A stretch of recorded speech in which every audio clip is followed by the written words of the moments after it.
좋으신 하나님의 사랑 안에서 여러분을 다시 만나게 되어서 반갑습니다. 제가 한 3년 만에 오는 것 같아요. 코로나 때문에 못 오고 그 전에도 이제 못 오고 그랬는데 아침에도 도착해서 이게 무슨 고향 교회 같은 착각을 제가 하고 언제 왔는데 또 이민수 목사님하고 친구이기도 하고 그래서 또 여러분들 제가 올 때마다 따뜻하게 맞이해 주셔서 이렇게 낯설지 않는 그러한 교회다. 그래서 감사하다. 저 또한 행복합니다. 참 우리가 난데없는 전혀 상상하지 못한 그러한 이 사건 코로나19라는 이 대세계적 재앙 그것으로 인해서 좀 무척이나 힘들게 살아오고 있죠. 살아오고 있다기보다는 어떻게 보면 버텨오고 있지 않나 하는 생각이 됩니다. 여러분들 얼마나 안타깝고 답답하세요. 조금만 더 인내를 가지고 참으시면 될 것 같아요. 곧 지나갈 것 같은 느낌이 있습니다.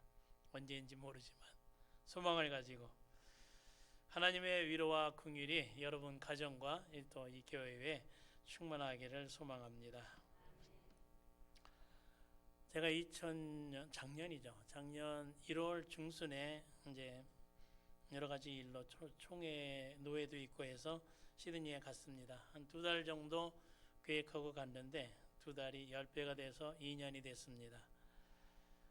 기다리면서 조금만 더 기다리면 상황이 좋아지겠지 그런 기대를 갖고 있었는데 상황이 좋아지는 게 아니라 더 악화되고 더 심각해지고 그랬습니다. 그래서 어떻게 대처해야 할지 참 몰랐어요.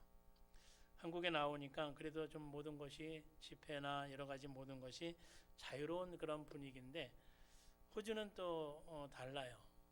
여러분 매스컴을 통해서 보셨듯이 호주는 뭐 데모도 하긴 하지만 멜번이라는 도시는 세계에서 가장 오랫동안 록다운, 그러니까 봉쇄 조치를 한 도시다 그렇게 통계가 나올 정도입니다. 그래서 시드니도 마찬가지로 한 5달 정도를 거의 그냥 못 나가게 집에서 5km 이상 못 나가고 쇼핑도 못 하고 밤 9시 되면 모든 차량도 이제 수독되고 해서 마치 죽음의 도시처럼 그렇게 지냈습니다. 그러니까 제가 운동도 좋아하지만 운동도 못 가고 그리고 또 등산도 좋아했는데 등산도 못 가고 그러니까 집에서 텃밭이나 일구고 또 집을 뜯었다 고쳤다 막 페인트도 칠하고 그래도 제 마음의 답답함은 해결할 방법이 없더라고요. 참 저도 참 충청도 사람이라 마음이 여유 있고 참 화도 못 내고 그런 이제 느긋한 스타일인데 안 믿으시는 것 같은데. 근데 이 상황을 제가 못 견디겠더라고요. 그러면서 이 교인들이나 주변 사람들이 얼마나 힘들까 그런 생각을 했어요. 참 이해가 충분히 되고 저마저도 참 이러한 상황을 어떻게 버텨야 할까 어떻게 이겨나가야 할까 힘들었어요. 덕분에 이제 성경을 많이 읽게 됐죠. 전보다 기도 시간도 많고 사실 뭐 할 일이 없어서 그렇다는 말은 좀 과격하지만 솔직한 표현은 그런 것 같아요. 나가지도 못하고 누구 만날 수도 없으니까 그냥 아침 저녁 성경 보고 기도하고 또 이제 아내와 저는 이제 각방 쓰면서 서로 이렇게 또 이렇게 동영상 틀어놓고 예배도 드리고 그러한 시간. 그러면서 이제 좀 좋았다. 좋은 시간이었죠. 근데 이상한 습관이 이제 들기 시작했는데 제가 어느 날 갑자기 하나님을 향해서 소리를 지르는 거예요. 하나님 어디 계십니까? 당신의 자녀들이 오랫동안 이렇게 간절하게 눈물 흘리면서 비통하게 고통당하고 죽어가고 있는데 이들의 기도를 듣거나 계시는 겁니까? 제가 막 그 방 벽을 막 치면서 그렇게 기도를 하니까 아내가 깜짝 놀라가지고 달려오고 그런 막 항변의 그 기도를 기도도 아니죠. 막 그냥 제 마음속에 있는 분노 그걸 막 표출한 거죠. 하나님이 도대체 어디 계시냐고 듣거나 계시는 거냐고 이 상황이 왜 일어나야 되고 언제 끝날 것이냐 막 그렇게 제가 정말로 소리 질렀어요. 여러분들 혹시 목사가 너무 불경건스러운 거 아니냐 그런 생각하실 수 있지만 저는 목사이든 여러분이든 간에 하나님을 향해서 답답할 때는 그런 여러분의 울부짖음을 막 화두내 가면서 그렇게 항변을 하는 것도 필요하다. 어쩌면 하나님이 더 기뻐하시지 않을까 그런 생각도 해봅니다. 왜요? 하나님 우리의 아버지시기 때문에. 그렇게 그런 시간이 계속되면서 오늘 본문 말씀을 제가 성경을 계속 한 5-6번 통독을 했는데 이 말씀을 읽으면서 이게 지나가는 거죠. 오늘도 막 대충 이제 아니까 내용 아니까 막 처음부터 끝까지 5분도 안 걸리고 후루룩 읽는 게 뭐 좋은 습관은 아닌데 정독을 해야 되는데 근데 뭐 그렇게 계속 읽는데 오늘 주신 본문 말씀을 너무 잘 알잖아요. 수없이 묵상하고 설교도 하고 뭐 오랫동안 들었는데 그날따라 이 말씀이 오늘 말씀 읽은 말씀이 제 머릿속에는 계속 남아있는 거예요. 남아있으면서 강하고 담대하라 내가 너와 함께하리라 형통하리라 두려워하지 말라 이러한 단어가 다른 때와 그 단어의 의미가 다르게 들려지더라고요. 그래서 제가 이 말씀을 그냥 붙잡고 며칠 동안 씨름을 한 셈이죠. 그러면서 이제 시드니에서 줌으로 몇 번 이제 교회들을 이제 설교를 했는데 오늘 본문 말씀을 통해서 오늘 제가 드리는 그러한 말씀과 동일한 말씀을 몇 번 그 영상으로 한 적이 있습니다. 그러니까 저는 이 말씀을 참 왜 그렇게 저에게 주셨는지 지금도 이해가 안 돼요. 제가 너무 답답해하고 분노를 일으키고 하나님을 향해서 소리 지르고 그러한 상황 가운데 저에게 다시 주시는 말씀 같았어요. 그래서 제 온몸에 전율이 느낄 정도로 그러한 시간을 가졌습니다. 참 감사하죠. 그때 이후로부터 제가 조금씩 회복이 되더라고요. 그전에는 아내가 걱정할 정도로 저희 딸도 걱정할 정도로 제가 좀 뭐 영적으로든 뭐 정신적으로든 우울증이 있었어요. 이 코로나라는 것 때문에 묶여서 몽골은 가야 되겠고 몽골 상황이 점점 나빠지고 하여튼 뭐 나중에도 말씀드리지만 그런 상황 때문에 가지도 못하고 어떤 언제 기약도 없고 해서 그런 마음이 참 답답했는데 이 말씀이 저를 조금씩 위로를 주시더라고요. 제 마음을 조금씩 풀어주시고 또 이제 새로운 어떤 힘을 얻게 됐는데 그러면서 이제 저 주변에 있는 사람들에게도 이 말씀을 같이 쉐어하면서 힘내라고 이제 그러한 이제 가까운 사람들한테도 많이 이야기를 했습니다. 여러분에게도 오늘 말씀이 그 답답하고 참 안타까운 상황의 삶을 살아가고 계시는데 성령께서 여러분들의 마음을 그렇게 만져주시기를 저도 또한 소망합니다. 우리가 아는 것처럼 이 여호수아서는 전쟁의 역사서죠. 애굽에서 나온 이스라엘 백성들이 하나님의 도우심으로 승리하는 마치 우리가 옛날에 읽었던 삼국지같이 흥미진진한 그런 이야기로 가득 차 있습니다. 하나님은 그 이제 막 신임 지도자가 된 여호수아에게 여호수아가 두려워하고 있잖아요. 모세와 같은 지도력도 없고 또 후계자로서 어떤 훈련도 받지 않은 상태에서 그 거대한 백성을 이제 맡게 됐는데 두려워할 수밖에 없는 거죠. 그러한 여호수아에게 말씀하신 거잖아요. 두려워하지 마라. 내가 어디를 가든지 네가 어떠한 전쟁을 하든지 내가 있잖아. 내가 책임지고 승리하게 해줄게. 강하고 담대하라. 나가서 싸우기만 해라. 내가 너를 승리하게 할 것이다. 이렇게 위로하시고 맹세까지 하셨습니다. 특별히 9절 말씀에 보면 내가 어디로 가든지 내 하나님 여호와가 너와 함께 하리라. 이것이 임마누엘 뜻이잖아요. 우리가 예수님의 이름을 임마누엘이라 내가 세상 끝날까지 너와 함께 하리라 그 말씀과 같잖아요. 그러니까 성경에는 임마누엘이 마태복음에 나온 것이 아니라 온통 있음을 제가 다시 한번 발견하게 된 것입니다. 임마누엘 되신 하나님. 수천 년 전이나 지금이나 영원토록 하나님은 우리와 함께 하시겠다고 약속하시고 맹세까지 하신 하나님. 이 성경에 나타나 있는 이스라엘 백성은 하나님께서 택하신 오늘 우리들을 의미하는 것이고 또 많은 적들이라는 것은 우리 주변에 있는 뭐 일본이나 뭐 이런 중국이나 그런 나라들이 아니라 이 세상을 떠돌고 있는 악한 영들을 의미합니다. 가깝게는 내 안에 있는 어떤 건 실수 없이 싸움을 걸어오는 사단의 세력들, 뭐가 있을까요? 거짓, 탐욕, 뭐 그런 좋지 않는 그 성향을 의미하죠. 어떻게 보면 요즘 너무나 많이 설교 시간이나 우리의 말이나 우리의 삶 속에 너무 많이 박혀 있는 코로나 바이러스로 생각할 수도 있습니다.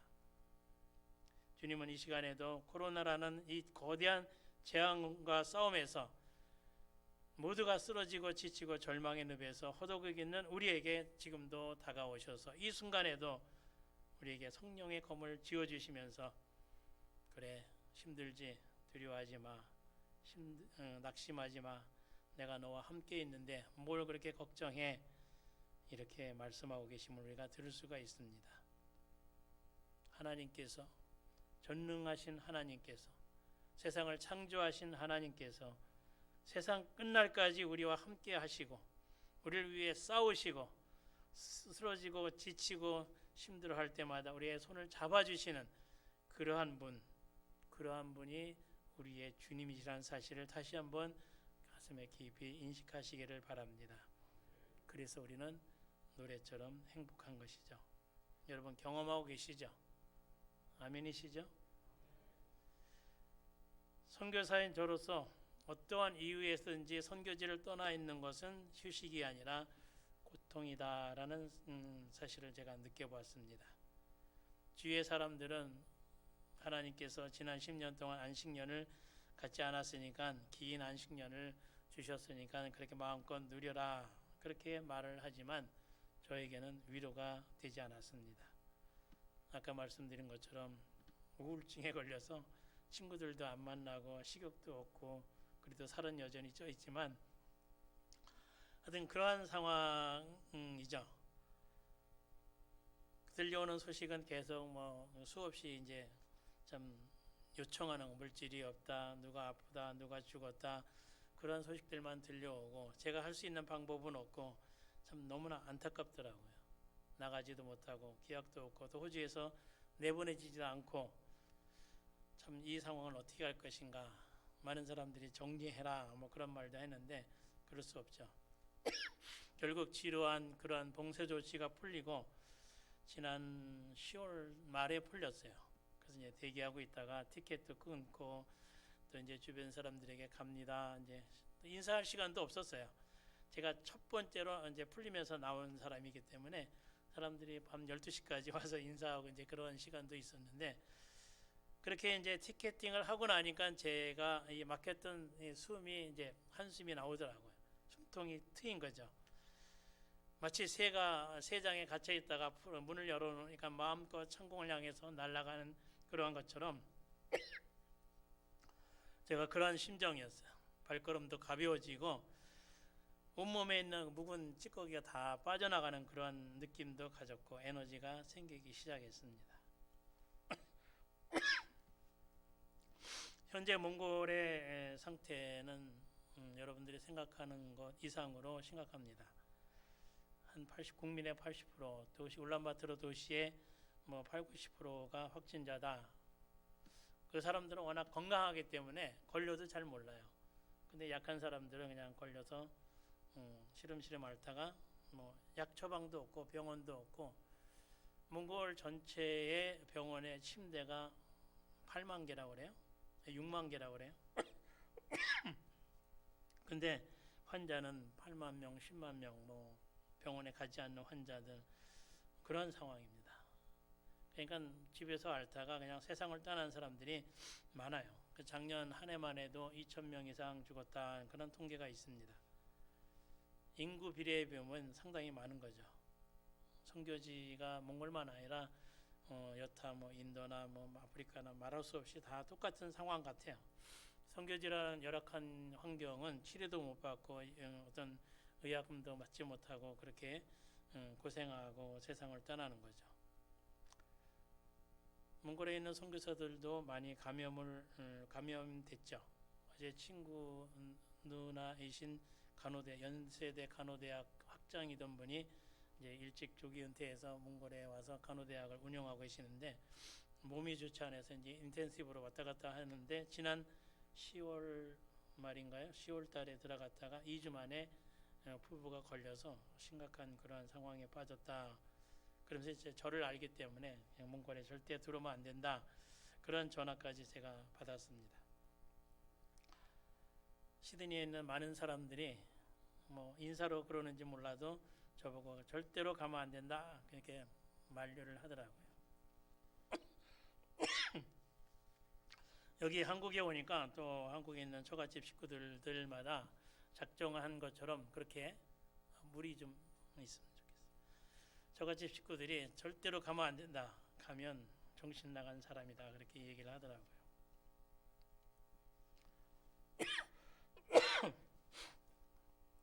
여러분이 아시는 그 데이비드 리빙스톤이라는 아프리카 선교사 제1호죠.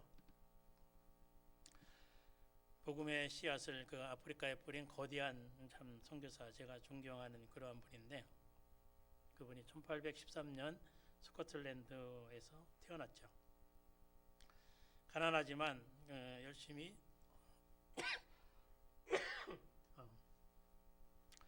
열심히 일하면서 의료 선교사가 되기 위해서 공부했습니다.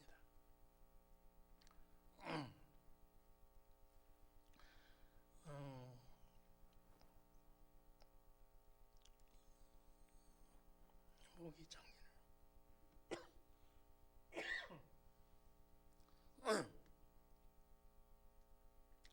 그 리빙스는 어릴 때부터 기도를 이렇게 했습니다. 주님, 어느 곳이든지 보내주십시오. 오직 주님이 저를 그곳에 보내주시고 그곳에 함께 가주십시오. 어떤 짐이든지 제가 질 수 있도록 힘을 주십시오. 그렇게 헌신 기도를 했을 때 하나님께서 지체하지 않고 응답을 주셨다는 거예요. 바로 오늘 말씀처럼 내가 세상 끝날까지 너와 함께 할 것이다. 그렇게 응답을 했다는 회고록이 있습니다. 리빙스톤은 원래 중국으로 의료 선교를 가려고 했는데 아편 전쟁 때문에 들어가지 못하고 또 이제 서인도 제국으로 가려고 했는데 길이 막혀서 결국에는 뜻하지 않은 그런 아프리카로 들어가게 됐습니다. 불모지 땅이죠. 그는 아프리카 선교 여행을 하면서 맹수와 백인을 무조건 죽이는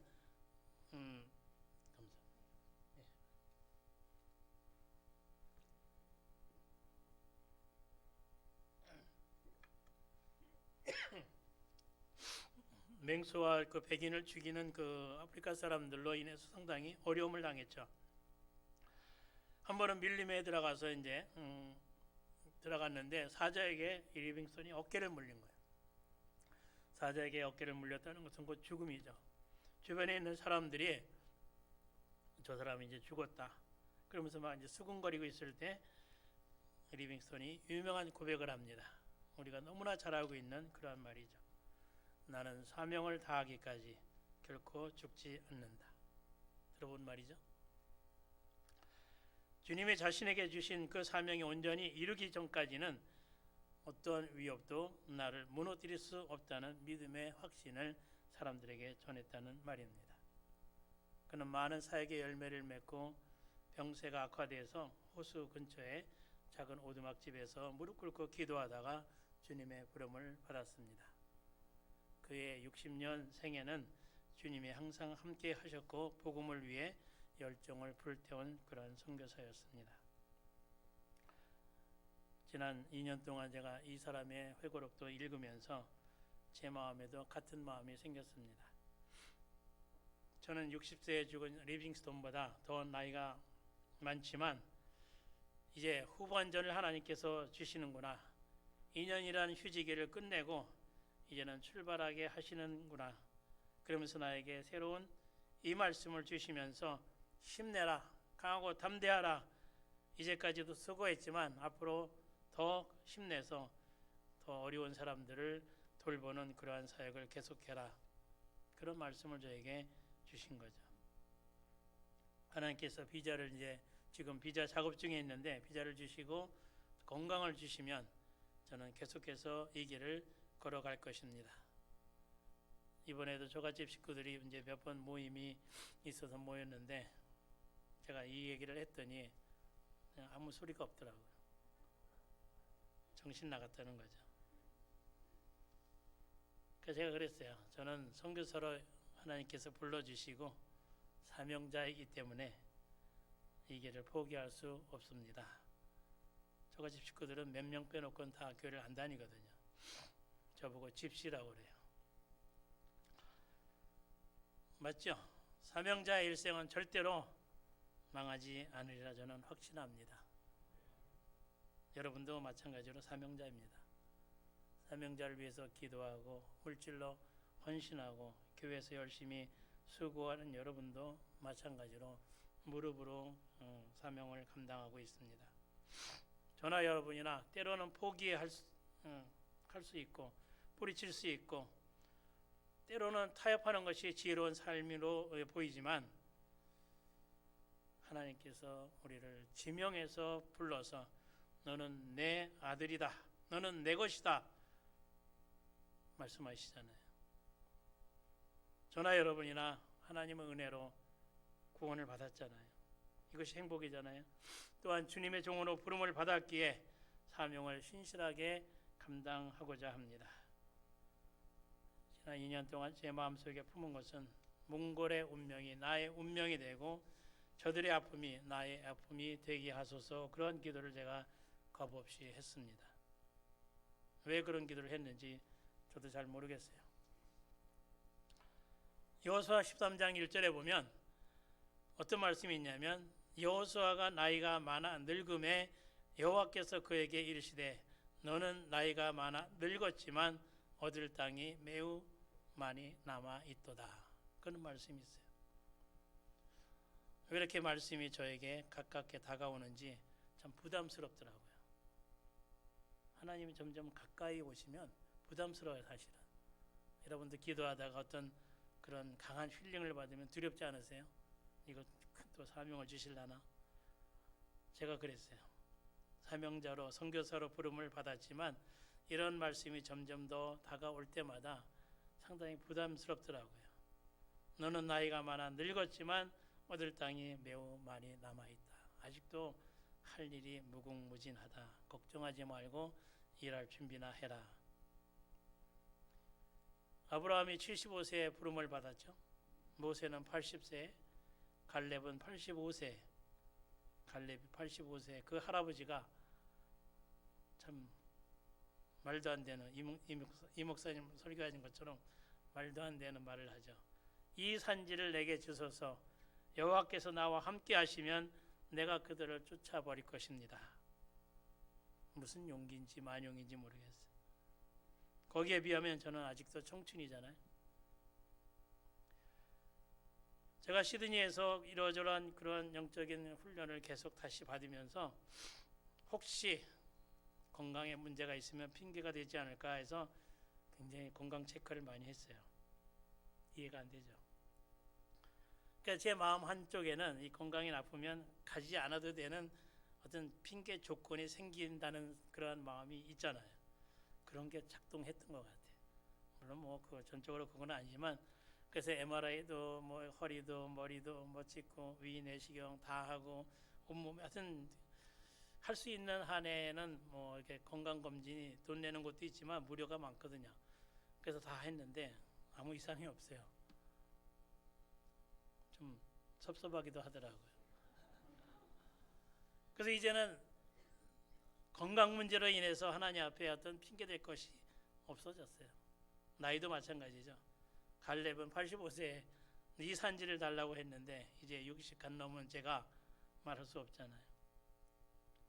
중요한 것은 복음에 대한 열정 그리고 그것을 가동시키는 성령의 역사가 함께 임할 때 우리는 저나 여러분이나 강하고 담대하게 싸울 수가 있다는 사실입니다.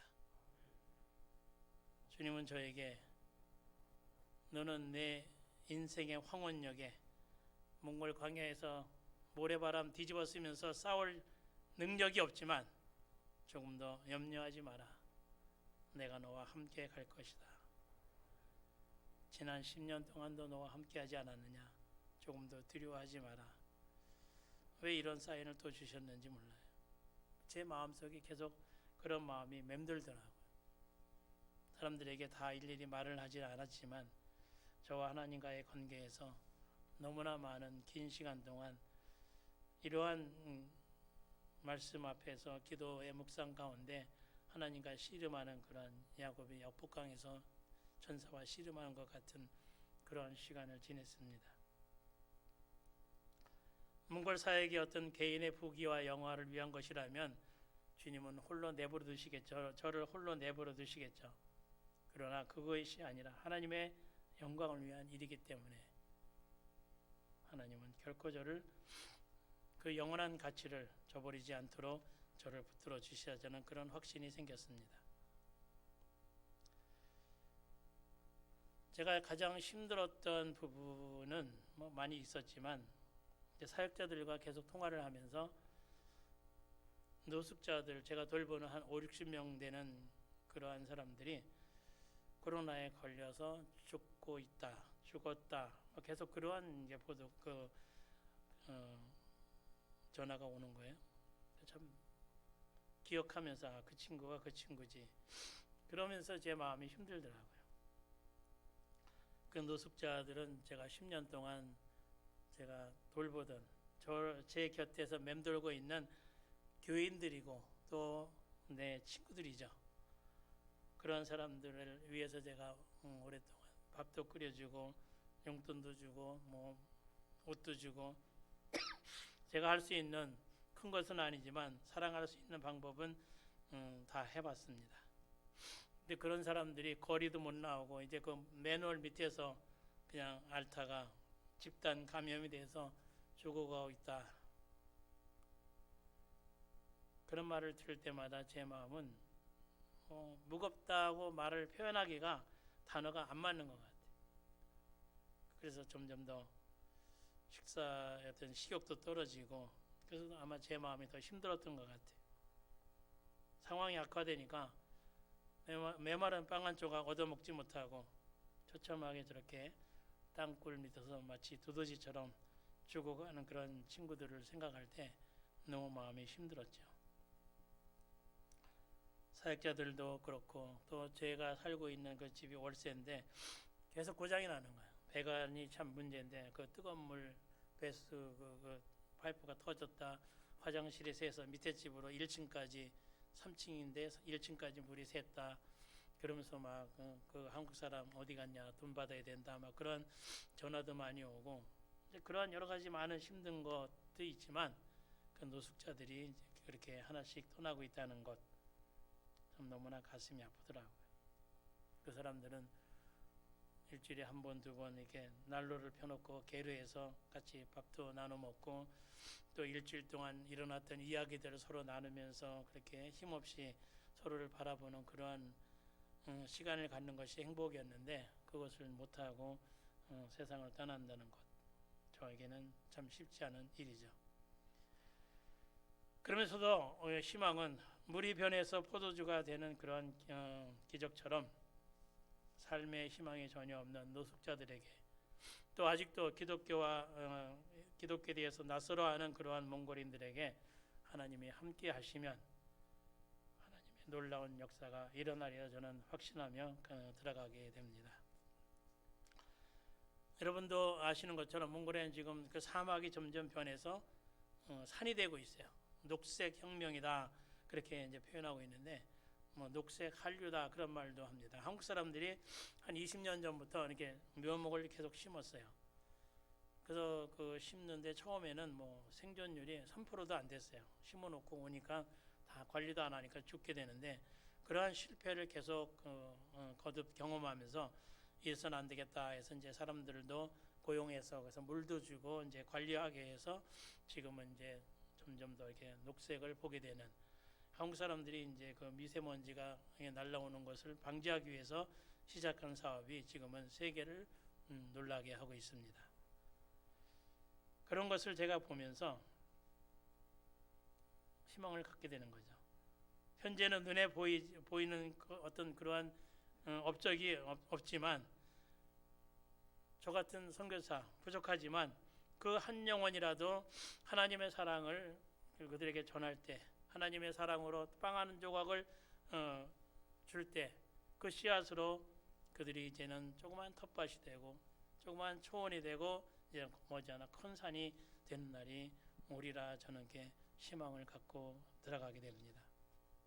거칠은 광야와 같은 그 사막에 물이 흐르는 것처럼 몽골 민족의 그러한 그 황량한 심령에 복음의 생수가 흐르고 성령의 열매가 주렁주렁 맺히는 그날을 기대하며 기도하고 있습니다.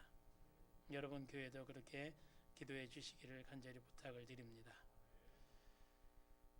지난 10년 사역을 돌아보면 참 하나님의 은혜였다는 것을 다시 한번 고백하게 됩니다.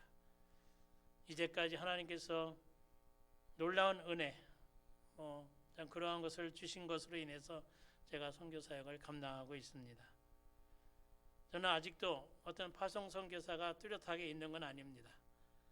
여러 이게 교회들 아는 사람들을 통해서 교회를 통해서 이렇게 일하고 있는데, 일할 때마다 어떤 선교센터를 짓는다든가 어떤 그럴 때마다 하나님께서 보이지 않는 손으로 도우셔서 이제까지 걸어가고 있습니다. 그런 걸 볼 때 지난 제가 2년 동안 시드니에 있으면서 시드니에 있는 교회들도 점점 이제 많지 않지만 그게 선교비가 줄어들고요. 한국에 있는 교회들도 이제 어려우니까 당연히 그럴 수밖에 없지만 줄어듭니다.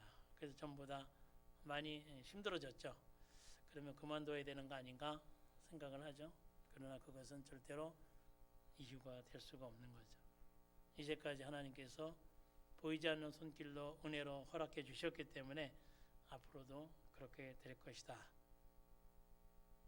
참 무식하면 용감하다고 저에겐 그런 마음이 계속 들었습니다.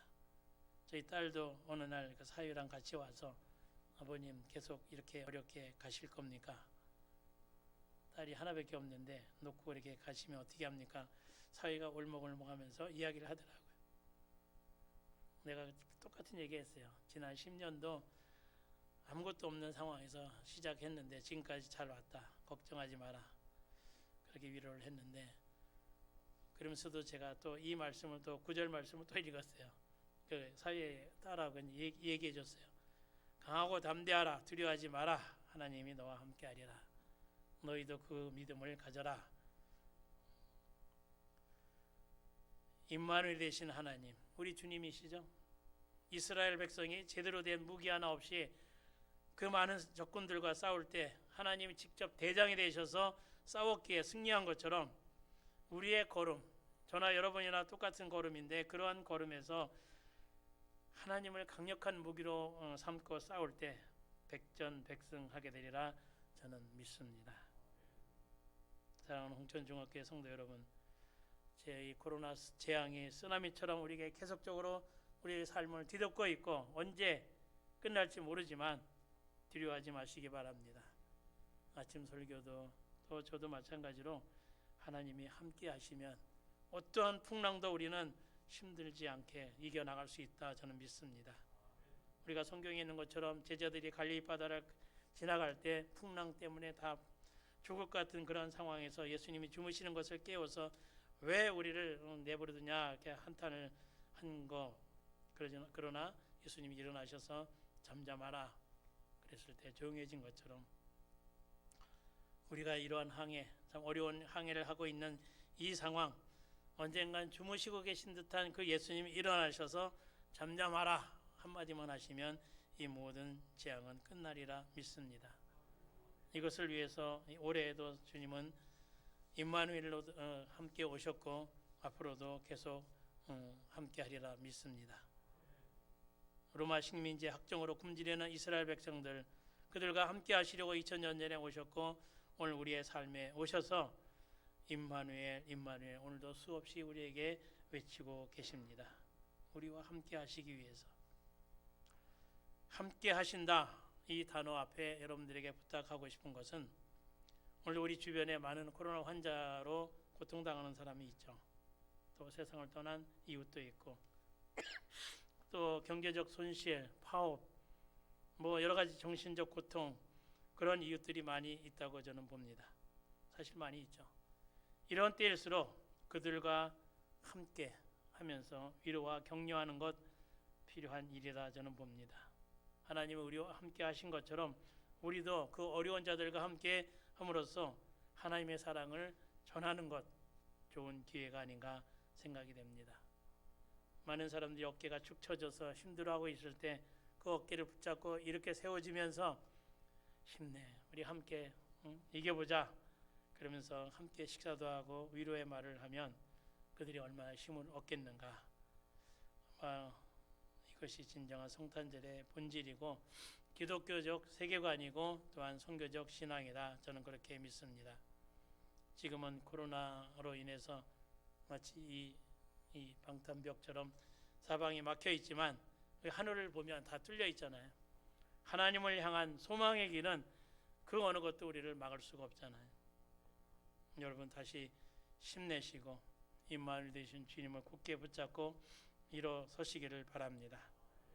이전보다 더 견고하고 담대한 신앙, 흔들리지 않는 그 사명에 붙잡혀서 어떤 상황에서든지 두려워하지 않는 그 믿음으로 승리하여 영광의 그날을 바라볼 수 있는 저와 여러분 되시기를 주의 이름으로 축복합니다. 마지막으로 로마서 8장 35절 이후로 말씀드립니다. 누가 우리를 그리스도의 사랑에서 끊으리요? 환난이나 곤고나 박해나 기근이나 적신이나 위험이나 칼이라.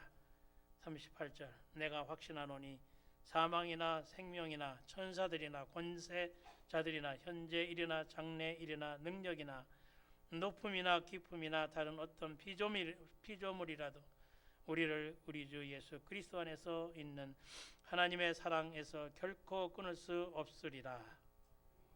저는 이 말씀에 너무 힘이 돼서 읽어드렸습니다. 어떠한 것도 우리를 하나님의 사랑에서 끊을 수 없다는 겁니다. 어떠한 이 바이러스도 어떠한 적신이나 위험이나 칼이라도 우리와 하나님과의 관계를 끊을 수 없다는 사실입니다.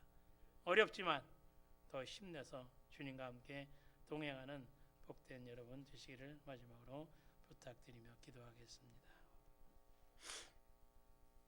주님 아시는 것처럼 저희들의 삶이 너무 힘듭니다. 몸도 무겁고 마음도 무겁고 살아갈 용기가 너무나 없습니다. 하나님 제발 저희들을 일으켜 세워주시기 바랍니다. 이 시간 저희들에게 임재해 주시어서 주님의 약속하신 말씀을 다시 한번 들려주시고 또한 그 말씀으로 우리가 매일매일 살아갈 수 있는 힘이 될 수 있게 도와주옵소서.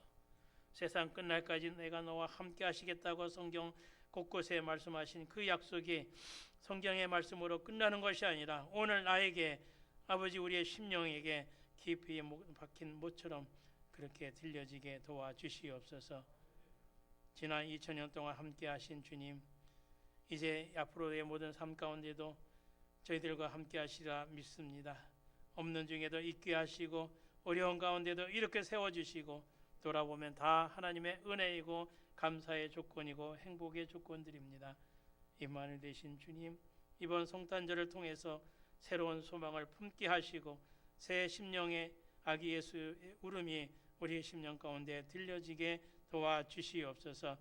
홍천중앙교회가 어려운 가운데도 날마다 주님을 향해 달려나가며 또한 부흥을 이루게 도와주시고 진정으로 심령의 변화가 있는 놀라운 은혜를 주셔서 감사드립니다.